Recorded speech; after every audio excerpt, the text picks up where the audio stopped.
गीत इस वक्त जहन में आया है वो है कि तुम क्यों याद आते हो। याद आना, भूलना, बिछड़ना, मनाना, रूठना, कितनी किस्में हैं प्यार की। और प्यार एक है और इन्हीं सब चीज़ों में बंधा हुआ है वो। कभी कभी ऐसा भी होता है कि हम आप उसी में खो जाते हैं। और शायद इस गीत को लिखते लिखते जो मैं आपको सुनाने जा रहा हूँ मैं भी खो गया।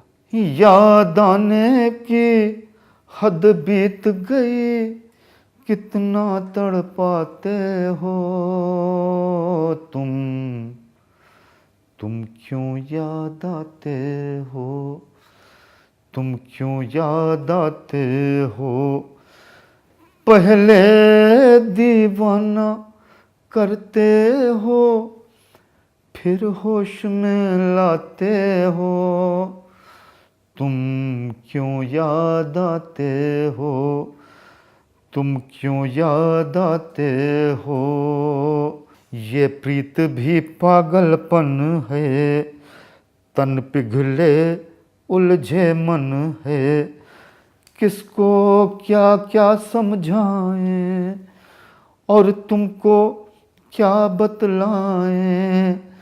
तुम हर पल हमसे मिलते हो, हर पल छिप जाते हो, तुम क्यों याद आते हो।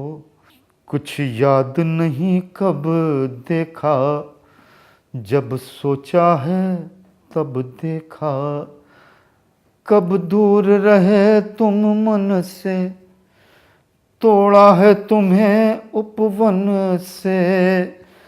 तुम खुशबू हो मन की बगिया, हर दम महकाते हो, तुम क्यों याद आते हो, तुम क्यों याद आते हो।